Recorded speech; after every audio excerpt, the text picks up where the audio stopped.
Baik pemirsa Sampai TV, kembali kita bincang-bincang bersama Bante Nandawiro. Baik Bante, tadi kita berbicara tentang dupa ya Bante Hio. Jadi itu kan salah satu tradisi dari India kuno ya Bante ya. Jadi kalau membakar dupa, kita pakai dupa, katanya harumnya nanti menyebar sehingga para dewa akan menyukai hal itu. Nah, kemudian Bante di dalam Buddhis sendiri, apakah ada keharusan atau memang itu tradisi semata yang kita misalnya berdoa boleh nggak bakar dupa gitu Bante, atau harus kita pakai dupa? Dan kalau misalnya itu pakai dupa, apakah jumlahnya itu harus ada peraturannya begitu Bante? Mungkin satu saja boleh, 3, atau semakin banyak semakin baik gitu. Kalau di dalam Buddhisme sendiri bagaimana Bante? Ya, jadi pembakaran dupa ya ini bukanlah sebuah keharusan. Ya, karena tidak ada dalam sutta atau winaya yang mengharuskan ya untuk membakar dupa pada saat orang melakukan puja atau sembahyang atau berdoa. Ya, jadi bukan sebuah keharusan, tetapi ini menjadi sebuah sesuatu yang wajib dalam perihal psikologi. Karena kita ini sudah terbiasa, terlanjur tertanamkan bahwa sembahyang itu harus pakai dupa. Kalau tidak pakai dupa itu rasanya ada yang kurang. Ya, ada yang kurang. Dan ini akan membuat kita menjadi gelisah. Ya, sehingga hasil pujanya tidak maksimum. Jadi secara aturan memang tidak ada peraturan yang mengharuskan, tetapi dalam hal psikologi ini adalah sebuah keharusan. Ya, karena seperti saya katakan, kita ini terlanjur. Berarti kayak sudah tertanam di dalam diri kita, kayak sugesti gitu ya Bante ya? Ya, sugesti. Ya, jadi kembali lagi bahwa saya tidak menemukan dalam sutta atau winaya bahwa kita harus membakar dupa. Tidak ada. Cuma memang disebutkan dalam beberapa sutta itu bahwa dalam melakukan puja ya mereka membakar dupa, tetapi tidak dikatakan harus membakar dupa. Ya, jadi pembakaran dupa itu tidak harus, tetapi apabila mau dilakukan ya bagus. Ya, dan kemudian apakah harus ada angka dalam pembakaran dupa? Tidak ada. Tidak ada.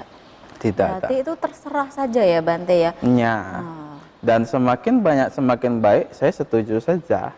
Karena seperti saya katakan, harumnya semakin menyebar ya Bante. bukan harumnya, justru bikin sesak napas itu. Ya, yang maksud saya adalah semakin banyak membakar dupa, semakin makmur pabrik dupanya. Ya, jadi berarti ini cuman keberuntungan bagi satu pihak saja dong Bante ya, kalau gitu. Tidak juga, kalau kita beranggap ini adalah sebuah dana ya, ini merupakan sebuah salah satu kebajikan. Karena saya melihat banyak wihara yang ya memanfaatkan dupa itu sebagai media untuk dana. Ini adalah sesuatu yang lumrah, yang wajar. Saya pribadi setuju dengan cara tersebut. Ya, karena yang namanya tempat sosial, mau tidak mau mereka harus menggunakan satu atau dua cara ya untuk bertahan hidup. Jadi apabila umat Buddha membeli dupa dari wihara dan membakarnya, saya rasa makin banyak tidak apa-apa. Ya, cuma ya jangan terlalu terobsesif. Nah, ini adalah salah satu kelemahan ya dalam tradisi pembakaran dupa. Ya, jadi saya pernah bertemu satu orang, ya dia berpikir bahwa semakin besar dupanya semakin baik. Ya, suatu hari dia membawa dupa yang setinggi 1,5 meter, tebalnya lebih tebal daripada paha saya. Ya, jadi dupanya itu sangat besar sekali. Besar banget. Ya, dan kemudian kita tidak tahu mau tancap di mana. Hiolonya tidak begitu besar. Aduh, sebesar apa yolonya? Bahkan hiolo terbesar pun tidak muat. Pada akhirnya kita suruh tancap di kebun. Ya, jadi ini adalah salah satu obsesif. Karena harga tersebut luar biasa. Luar biasa, fantastis harganya ya Bante. Jadi ini adalah sesuatu yang obsesif. Karena dia mampu, ini tidak jadi soal. Ya, tetapi bagi mereka yang kurang mampu, ya janganlah terlalu terobsesif. Ya, jadi dupa normal, dupa standar, dupa biasa itu tidak jadi soal. Ya, memang ada beberapa dupa yang mahal ya seperti dragon, wood. Ini adalah dupa favorit ya. Ya, jadi banyak orang menyukai dan mereka memang harganya mahal. Ya, tetapi dupa mahal pun tidak menjadi perbedaan dengan dupa yang murah. Ya, jadi ini adalah salah satu kelemahan. Jadi jangan terlalu terobsesif. Ya, selama kita melakukan dengan benar, selama kita melakukan dengan baik, dupa biasa pun tidak jadi soal masalah. Iya, ya. Bante. Baik Bante, terima kasih. Itu soal dupa ya Bante. Masih banyak sekali hal yang perlu dipertanyakan Bante. Salah satunya di altar ada dupa, kemudian ada lilin nih Bante ya. Itu kayaknya kan sudah menjadi ciri khasnya ya kalau di dalam Buddhis sendiri itu Bante. Nah, apakah di dalam Buddhis sendiri itu lilin itu juga mungkin ada maknanya tersendiri ya Bante. Kemudian dari yang kita perhatikan di altar itu kan ada berbagai macam warna Bante. Apakah itu juga ada maknanya sendiri atau memang itu memang dari umat itu sendiri yang punya inisiatif seperti itu Bante? Kalau dalam Buddhis sendiri gimana Bante? Ya, jadi pembakaran lilin itu sebetulnya bukan dari Buddhis ya. Ini sudah sama seperti dupa. Ini sudah ada di India kuno dari zaman dulu, bahkan dari sebelum percampuran atau asimilasi dari Hindustan dan suku Sakya. Iya. Ya, dari Drawida dan suku Sakya. Ya, jadi bisa dikatakan bahwa ini adalah tradisi yang sudah sangat-sangat lama sekali, yang kemudian berevolusi hingga pada saat ini. Lilin juga sama halnya. Ya, walaupun ya zaman dulu enggak pakai lilin ya, karena memang lilin kan baru ditemukan setelah Masehi. Ya, sebelum Masehi belum ada lilin. Ya, mereka menggunakan minyak, tapi saya tidak mengerti minyak apa. Ya, jadi mereka menggunakan minyak hasil dari penyulingan dari ragi kalau tidak salah. Saya tidak terlalu mengetahui. Ya, jadi ini juga adalah salah satu tradisi turun-temurun dari India kuno. Dan makna aslinya itu tidak tahu. Kita tidak mengetahui apakah makna aslinya itu hanya untuk penerangan atau ada simbol-simbol tertentu. Ya, makna yang sekarang diketahui itu adalah hasil interpretasi. Ya, jadi kita hanya menduga, menspekulasi apa makna dari lilin. Karena lilin itu bisa menerangi, ya maka kita berpikir bahwa lilin itu simbol dari penerangan. Tetapi apabila kita berpikir ke zaman dulu, bisa dikatakan bahwa sumber cahaya itu sangat susah. Karena zaman dulu tidak ada listrik. Dan lilin belum ada. Ya, lampu minyak adalah salah satu yang bisa dikatakan metode yang paling common, yang paling umum. Ya, tetapi apabila kita perhatikan, apakah lilin minyak, lampu minyak itu murah? Tentu tidak. Ya, pastilah sangat mahal. Ya, jadi bisa dikatakan bahwa itu bukanlah lampu minyak, bukanlah sesuatu yang umum, adalah sesuatu yang eksklusif. Ya, jadi bisa dikatakan sesuatu yang eksklusif, sedangkan umat Buddha yang banyak. Ya, apakah ini bisa digunakan secara merata oleh semua umat Buddha? Tentu tidak. Ya, ini hanya bisa digunakan oleh orang kaya atau bangsawan. Ya, jadi bisa dikatakan bahwa tradisi penyalaan lilin bukanlah tradisi yang umum pada masa itu. Ya, ini adalah tradisi yang eksklusif dan jadi bisa dikatakan ya kalau hanya digunakan untuk penerangan, saya rasa tidak semua bisa menggunakan lampu minyak untuk penerangan. Boro-boro lampu minyak, mungkin lampu kayu saja sudah susah bagi mereka. Ya, jadi bisa dikatakan kalau untuk penerangan ya maka saya tidak kepikiran sampai situ ya dari berbagai faktor tertentu. Maka bisa dikatakan ini adalah simbol religius yang bisa kita simpulkan. Ya, jadi penyalaan lilin itu adalah simbol dari religius yang kita spekulasi bahwa itu adalah simbol dari penerangan. Ya, ya sebetulnya semua yang di altar ya semua itu adalah tradisi yang bisa dikatakan berasal dari India kuno.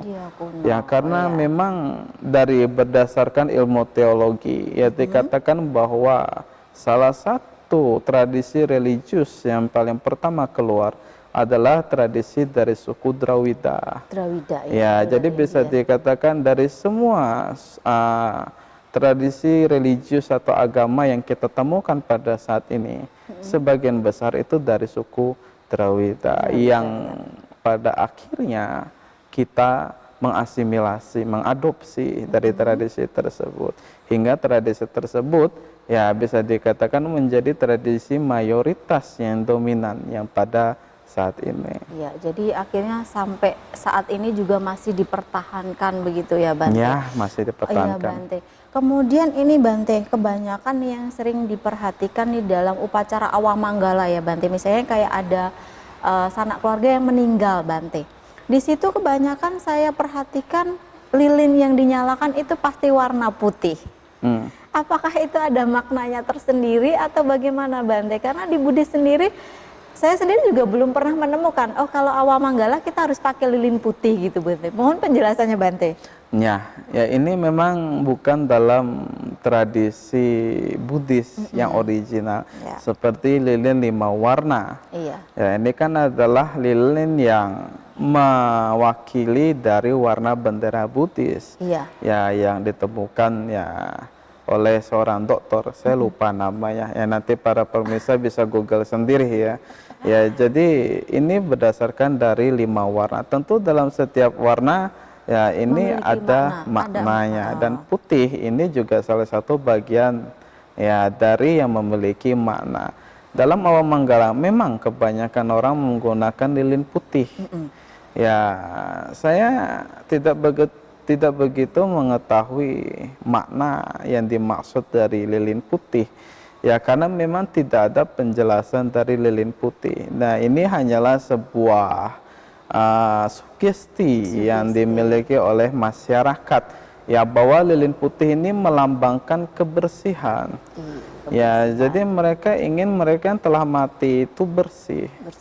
Nah, maksudnya bersih ini, saya paling dekat dengan kata bersih.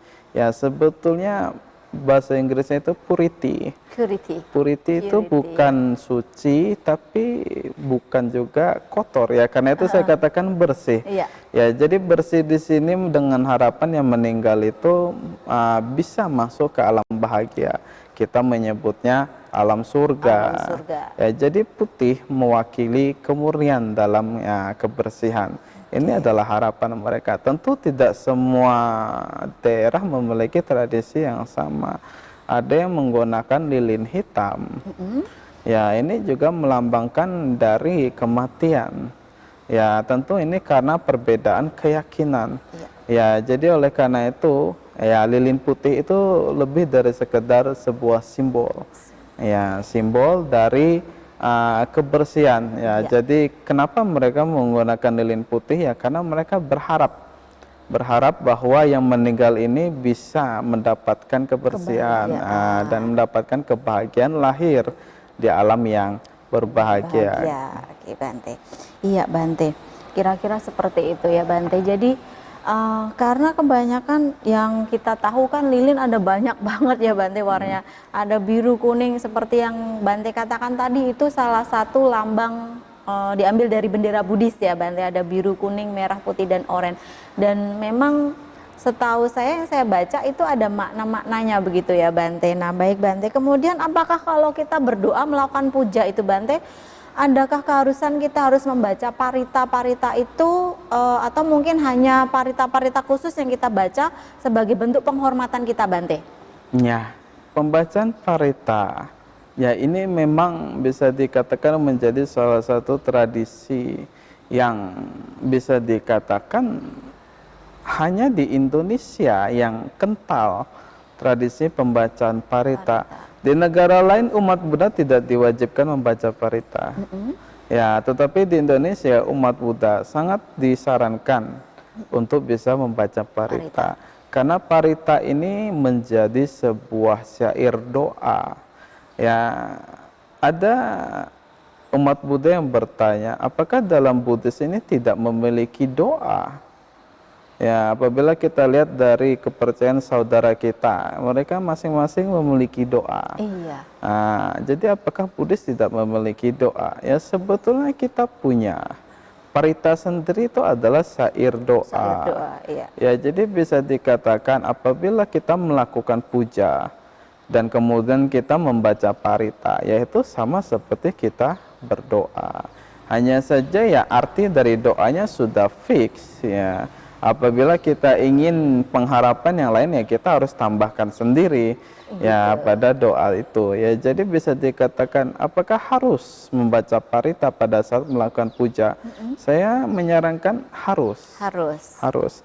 Karena dengan membaca parita ya ada banyak faktor yang menjadi benefit.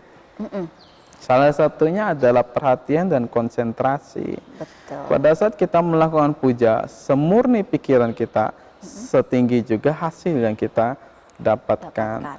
Ya, jadi semakin kita bisa berkonsentrasi, semakin murni juga pikiran kita. Karena pikiran kita murni, hasil dari doa kita juga akan semakin tinggi. Ya, jadi bisa dikatakan membaca parita, salah satu manfaatnya adalah perhatian dan konsentrasi. Ya, jadi bisa dikatakan karena perhatian dan konsentrasi tersebutlah pikiran menjadi murni. Ya, jadi ini salah satu benefit dari pembacaan parita. Yang kedua adalah rata-rata isi parita itu adalah syair yang diucapkan baik oleh Sang Buddha atau murid-muridnya. Dan dalam pandangan Buddhis, kami percaya bahwa pembacaan parita itu sama dengan pelestarian dhamma dan pembabaran ajaran. Nah, dua hal itu memiliki pahala yang sangat besar, karma baik yang sangat besar. Jadi apabila kita membacakan parita, itu sama dengan kita melestarikan dhamma dan membabarkan ajaran. Jadi tidak hanya kita menjadi hafal parita tersebut, tapi juga kita mendapatkan karma baik. Ya, karena kita melestarikan dhamma dan membabarkan ajaran. Ya, jadi bisa dikatakan ini adalah benefit kedua dari pembacaan parita. Kita mendapatkan karma baik dari hanya membaca parita. Anda tidak perlu berdana, tidak perlu melanjutkan sila, tidak perlu bawana. Ya, dari membaca parita sudah bisa mendapatkan karma baik.